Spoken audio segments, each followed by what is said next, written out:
All right, man, give me a quick thumbs up if you can hear me. Awesome. I affirm the resolution the U.S. should pull out from the nuclear deal with Iran. Before we get started, I want to quickly recognize something, kind of an elephant in the room.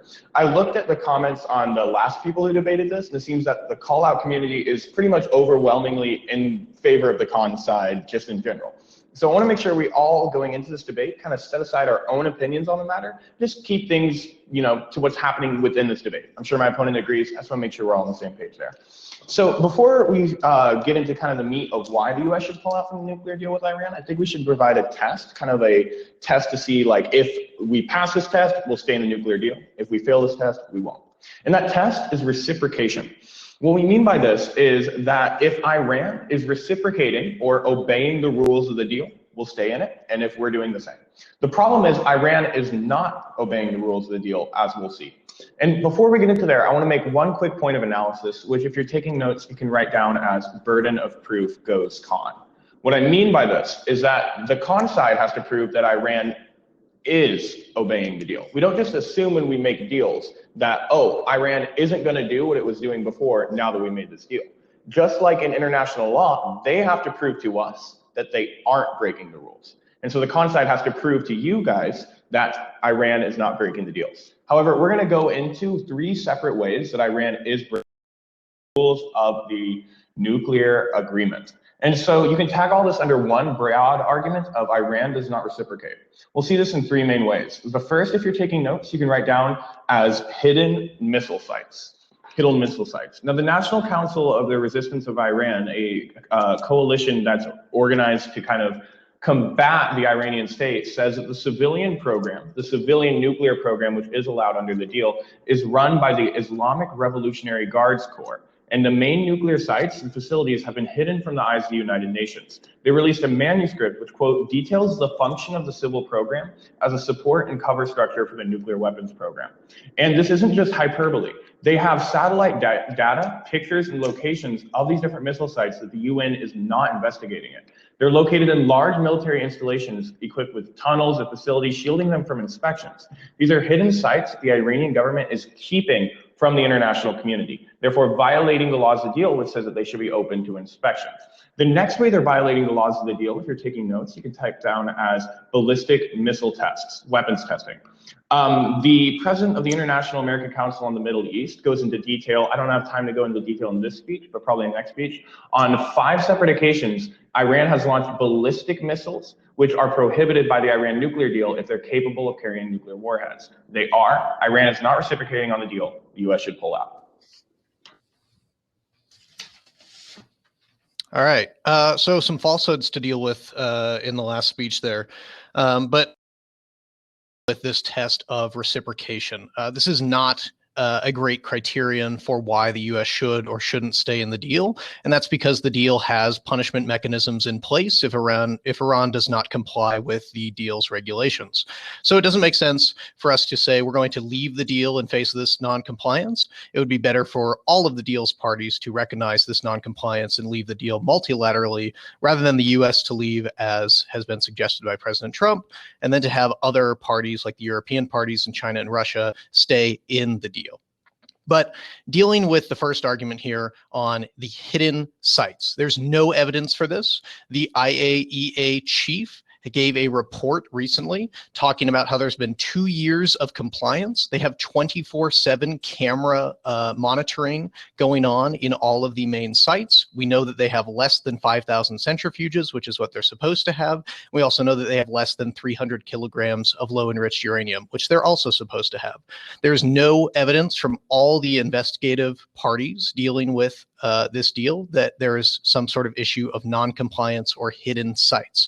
But secondly, in response to the same point, Iran actually has an incentive to comply, because if, as I've mentioned earlier, there is agreed upon non-compliance, and we all agree, all the parties of the deal agree that Iran is breaking the rules, then all these sanctions would come back. Iran would lose a ton of money and lose a ton of business opportunities. So it's not in their best interest not to comply anyways. But let's deal with this idea of ballistic missiles.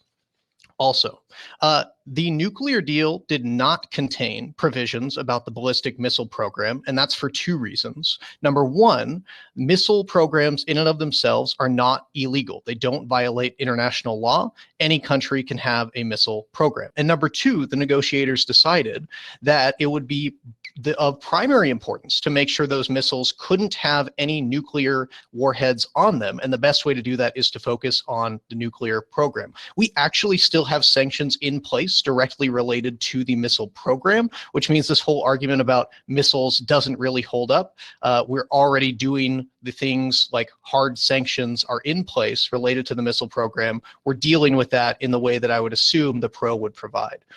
What this debate needs to come down to is for the pro to offer a better alternative to this deal. If we pull out of this deal, there's a great amount of evidence that I will provide later that Iran will continue down the path toward a nuclear weapon and advanced nuclear technology.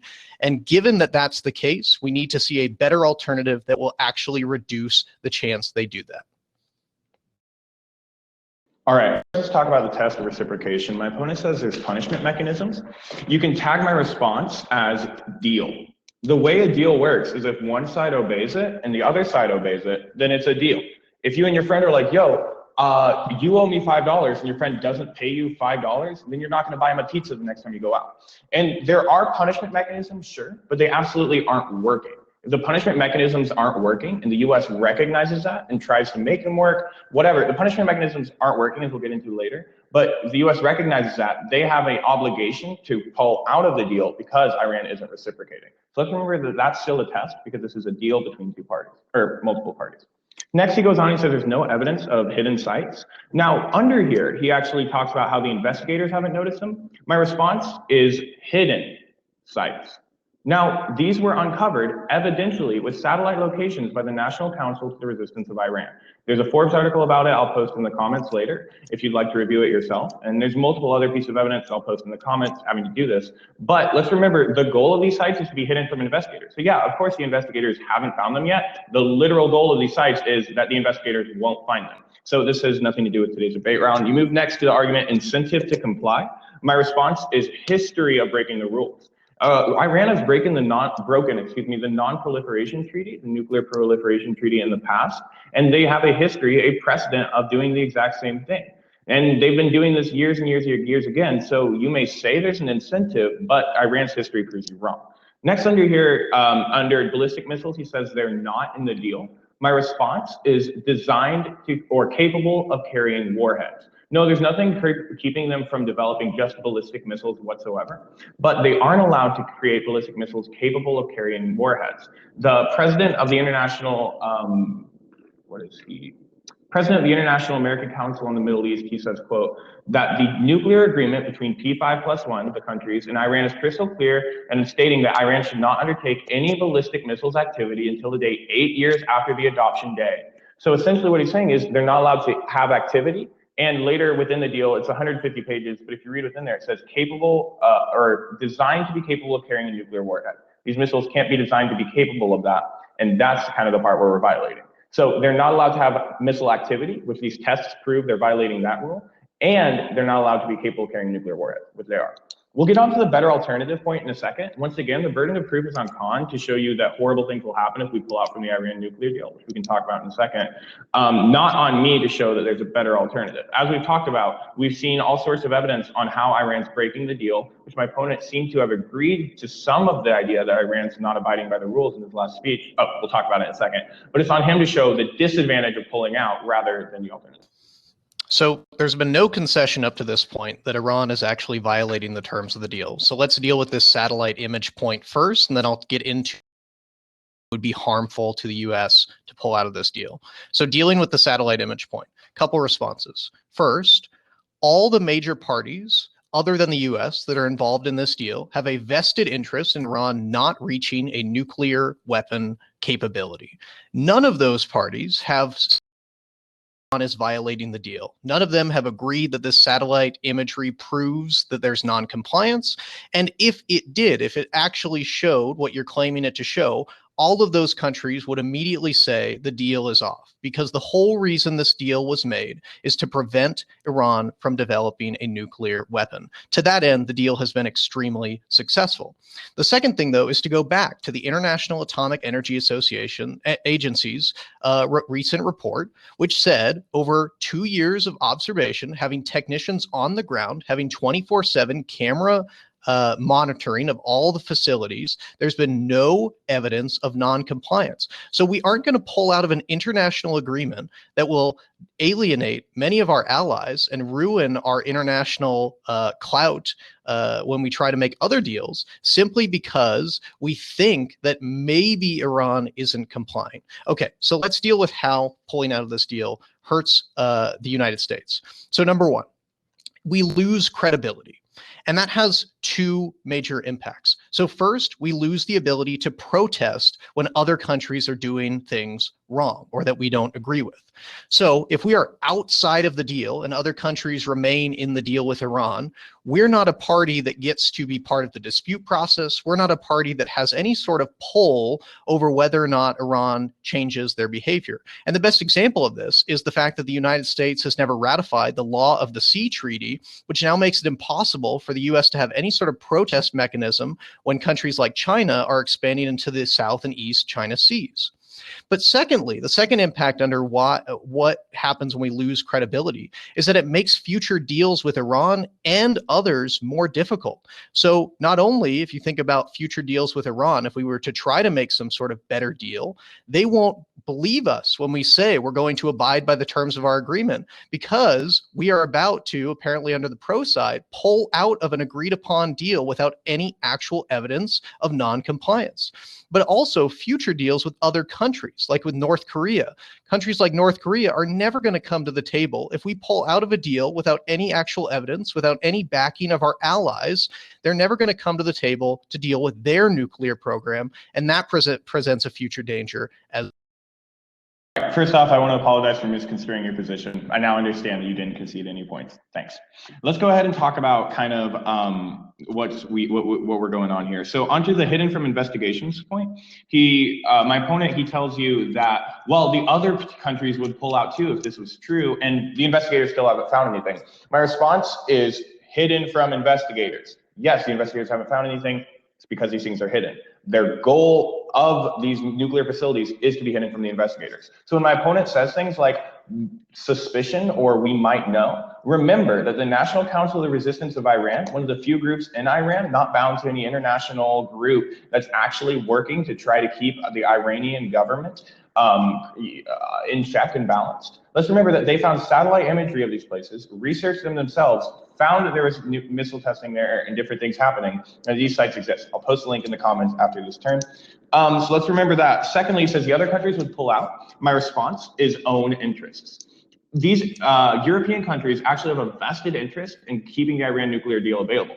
In fact, for Europe, the nuclear deal facilitates a vast consumer and energy market to companies. John Bolton, the former US ambassador, he published a think piece where he said that the French energy giant Total signed a $5 billion investment gas deal with Iran this month. The fact is under here is that Europe right now, they get a much larger market for their energy and their different things because of this deal with Iran. There's a lot of literature out there saying that's why they're in the deal. They have a vested interest, and we can't, that's what countries do, is they look out for themselves. So no, they wouldn't call them out like this. And let's also remember, once again, hidden from investigators. That's the main point. Now under here, he didn't talk about the reciprocation test here. I'm assuming he'll probably just talk about it in his next speech, and we'll get to it there. Same thing with ballistic missiles. So I'm assuming he'll again talk about that in his next speech. Under here, he says, well, we'll lose credibility, which means we can't protest it. It makes future deals more difficult. I have one response. Evidence of non-reciprocation. That's the biggest thing here. All of his points under here are totally dependent on the idea that Iran is reciprocating and is complying with the deals. And as we've seen through the ballistic missile tests, which are illegal, the fact that they're designed or capable of carrying nuclear warheads, also illegal, the hidden missile sites that have been discovered by the National Council for the Resistance of Iran, illegal. All of these things show that Iran is in violation. So if other countries say, oh, whoa, US, you're not credible anymore, we can't trust you, that's on them for not recognizing these signs and seeing these things. That's not something that we can be worried about here, because other countries might perceive our action, our totally justified action, as not correct, even though there's complete evidence for it. So let's remember, all of his argument is dependent on the fact that Iran is reciprocating when it isn't. Okay, so let's deal with this hidden point for this. Move on to the Europeans' economic interests, and then we'll move into some more positive arguments about the security threat this might pose to the US. Okay, so first, this idea that these sites are hidden. Again, if this information has been published in a national news publication like Forbes, and there's an organization that wants to share this information with the world, it presumably is also available to every single country that is party to the deal, and they have all decided that that does not constitute non-compliance. Even President Trump, even leaders of Congress have not trotted out this type of evidence to say this is proof of Iran's non-compliance. But all of these other countries that are part of the deal, let's deal with this European economic interest point now, because my opponent says that because there are trade benefits to be gained by this deal, that means that they will never want to say that Iran is breaking the deal. This is ridiculous. Of course, there are benefits to opening up a country that has been isolated since 1979 from the world stage. But what's more important for all of these, they don't want nuclear war in the Middle East. That doesn't benefit any of their trade deals, because then you can't trade with a country that's in the midst of a nuclear war. Presumably you would stop trading with that country. It would also hurt a bunch of other countries in the Middle East who are allies of both the US and European nations. Okay, so let's deal with this point now, moving towards some more positive material. Why does this present a security threat to the US if we pull out of the deal and the deal goes away? Again, we're assuming the deal goes away and there's no reasonable alternative on the table because my opponent has not provided one, and that's vital for this debate. So first, the Revolutionary Guard commander in Iran said that if America's new law for sanctions is passed, this country will have to move their regional bases outside the 2,000-kilometer range of Iran's missiles. So there's an active threat based on if we decide to break the deal and add sanctions, Iran is potentially ready to respond, and they would be justified in responding that way. But most importantly, we know that if we bring sanctions back and back out of this deal, Iran will just go back to developing nuclear technology, as they did in 2012 to 2013, a one-year period when all the sanctions were on Iran. They built 6,000 new centrifuges. Now, that's not happening under the deal because the centrifuges have started to decrease, and we're monitoring all of those sites. But it will happen, and Iran's nuclear capability will actually increase, and they will become more dangerous if we pull out of the deal. Again, there is no reasonable alternative offered.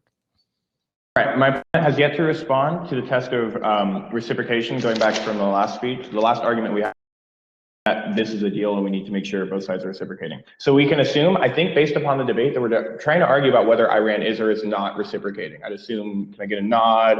That's kind of what we're arguing about, is whether Iran is or is not reciprocating. And once again, we haven't talked about the ballistic missiles, which have proven that Iran is violating the terms of the deal. Now, my opponent does tell you, he says, well, if Iran really was violating the terms of the deal, countries would do something. What's your responses under here? The first is decertification.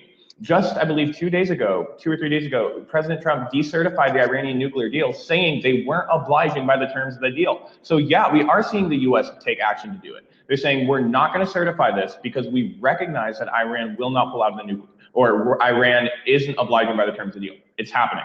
The second point under here you can tag as politics. The issue here is these countries, they realize they are too worried about, wow, how will this affect our reelection, how will this affect these different things, to pull out of the deal. They have these vested interests in these companies to worry about. My opponent says, well, the threat of nuclear war outweighs it. Let's remember that Iran has been pursuing nuclear weapons since the 1980s. And while it might seem weird for us to think like this could be horrible, which it very well could be, politicians think about this as normal. Not nuclear war as normal, but like the idea of Iran possessing nukes or trying to get them as normal. This is something they've had to deal with their entire careers. It's been happening since 1980 with Iran violating the Non-Proliferation Treaty, pursuing nuclear missiles ever since then, etc.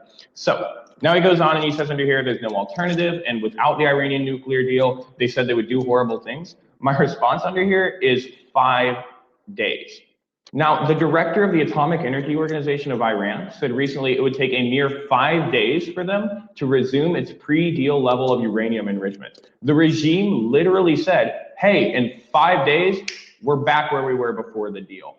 That's what they're saying. And let's also remember, so that's my first response, is 5 days. Second response is Iran remains. Iran has itself said in, I believe, September, the head of the Atomic Energy Organization said that they would remain in the deal if the US pulled out. So my opponent's disadvantage is non-unique because it would only take Iran 5 days to get to where it was before. And then again, it's delinked because Iran has said they would stay within it. And so if Iran really wants to talk to the US about all the horrible things, then they would be breaking their word too, because they said they would stay in it if the US pulls out. So let's take a look at both sides of the debate here. On one side, we have proof, the ballistic missiles, the satellite imagery that have been shown. I put the links down there for the satellite imagery that show that Iran is violating the terms of the deal. On the other side, he says, well, it could be worse and they might not be. Let's remember what's really happening. Okay, great. So let's deal with some of these arguments. Then I'm going to present a new positive argument, which is how staying in this deal actually moves Iran more towards moderation rather than extremism. So let's deal with a couple issues from the last speech. So first, this idea that the U.S. has come out and said we need to pull out of the deal, and that is apparently this, agreement. So first of all, there's no widespread agreement among U.S. politicians. Secretary of Defense Mattis and Secretary of State Tillerson have refused to get behind President Trump. The chairman of the House Foreign Relations Committee, who's a Republican, has said we need to enforce the deal, even though he agrees that it's not a good deal. But the any U.S. leaders have offered is that Iran is violating the spirit of the deal. And the reason they use that term spirit is because they're referring to the missile tests. And the reason they have to say spirit when they refer to the missile tests is because the missile tests in and of themselves do not violate the letter of the deal. So what? Iran is doing some things we don't agree with, or we would wish they wouldn't, or that they wouldn't do. Fine, but they're not actually violating the deal, which is all about reducing their capacity to develop a nuclear weapon and has nothing to do with whether or not they're allowed to conduct missile tests. Let's deal with this point about 5 days. Yeah, absolutely. Iran could go back to developing nuclear technology like they were in the early 2000s and even in 2012 and 2013. That's what makes it absolutely crucial to stay in the deal. So then let's deal with this idea that there's no risk here of leaving the deal because Iran will stay in the deal. Two responses. First, that doesn't deal with my earlier arguments about how the U.S. loses clout on the international stage and how it damages our ability to make future deals with our allies, with Russia, with China, with North Korea.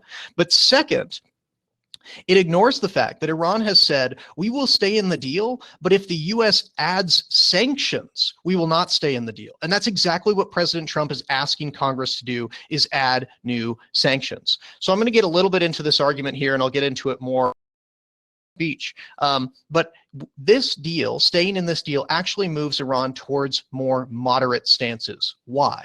Because Iran's hardliners, the people who control the most power in the government there, are able to get their people to believe this idea that they need to crack down internally because they can keep pointing to the evil Western countries and the great Satan, so to speak, of the United States. As the U.S. continues to show itself as a trustworthy trade and negotiation partner, that justification falls flat. And it makes it much easier for people to say, you don't have any justification to oppress your own people. All right, let's quickly talk about this idea of no widespread agreement and spirit of the deal. First off, there's no widespread agreement in the United States government on anything, so this point's it's completely moot. And he says, well, the only thing they say is they're not abiding by the spirit of the deal. First off, that was President Obama who said that. President Trump has said they're not obeying the deal. He said they aren't following through on their obligations. He has not used the word spirit of the deal. That was Obama administration language. The Trump administration is saying they aren't obliging by the actual language of the deal, which we'll get into in a second. He says ballistic is not in the deal. Take a look in the comments, the quote I put. It says, the Joint Plan of Action Agreement, which is essentially the Iran nuclear deal, says is crystal clear in stating that Iran should not undertake any ballistic missiles activity until the date 8 years after the adoption day.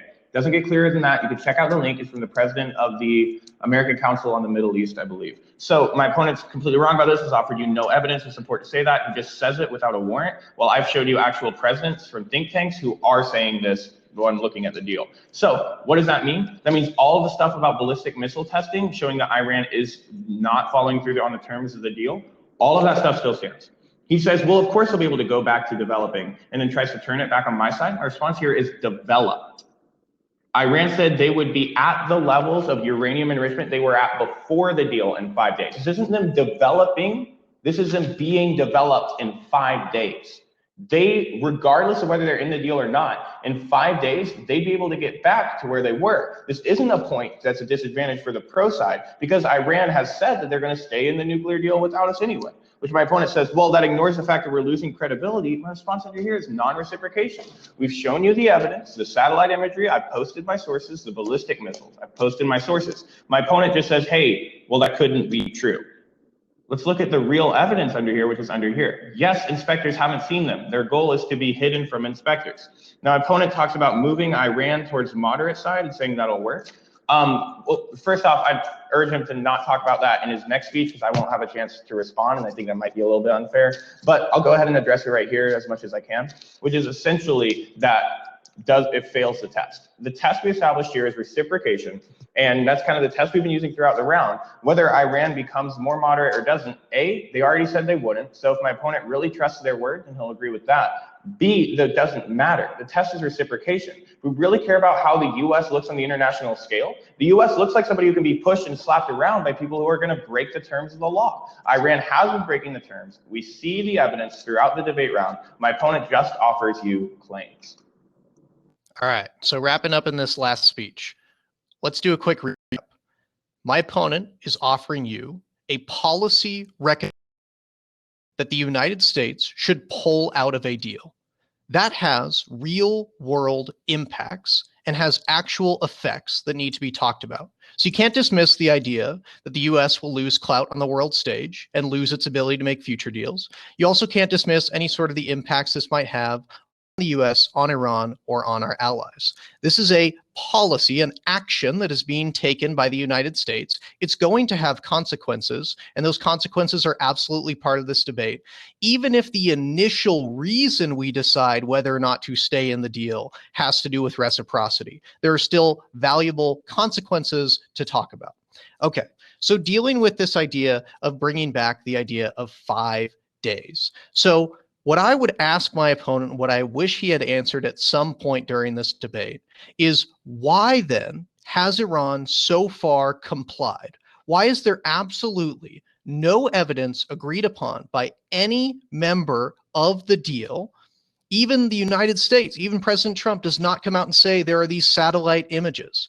All that's being said is a vague reference to they're violating the deal. That's not enough. Well, why do I think they're staying in the deal? It's because they recognize the incentives at play, that they can have a nuclear energy program and not push it up to the levels of building nuclear weapons and open up their economy to the rest of the world. That's why it's so valuable for European countries to be able to make these gas and energy deals. And that's another reason why Iran would not want to break the deal and then break those trade agreements in turn. So we need to consider why they haven't left the deal. And it's precisely because there are all these terms on the deal and also all the benefits to Iran with regards to this deal. So I guess I'll recap my neither of which got significant responses to them. So first, this idea that this will actually harm the United States after we pull out of the deal. This is significant. It means that future incredibly important deals like trying to get North Korea to come to the table for its nuclear program won't be able to happen. It means like countries like China and Russia, with whom we also have important agreements to make, won't trust that we're going to hold up our end of the bargain, because now we look weak. Not because Iran is pushing us around in this deal, but because we pulled out of an agreement and we had no actual justification to do so. And then lastly, there are actually some benefits to consider. If you're worried about Iran's missile programs, if you're worried about their aggression, there's a great deal of evidence to suggest that those inside Iran, the moderate civilians, those who are actually political prisoners, actually want this deal to happen. All right, so the first argument I want to make really clear. Justified because of reciprocation. You think Iran's breaking the rules of the deal? We are absolutely justified. He says no one has recognized this. We decertify the deal saying we're not justified in doing it. He says, why haven't they left? Because they want to have their cake and eat it too. They want to have their nuclear program and be open to the rest of the world. The US won't be pushed around because we'll be standing for the deal and against Iran breaking it. All right, only a few seconds, so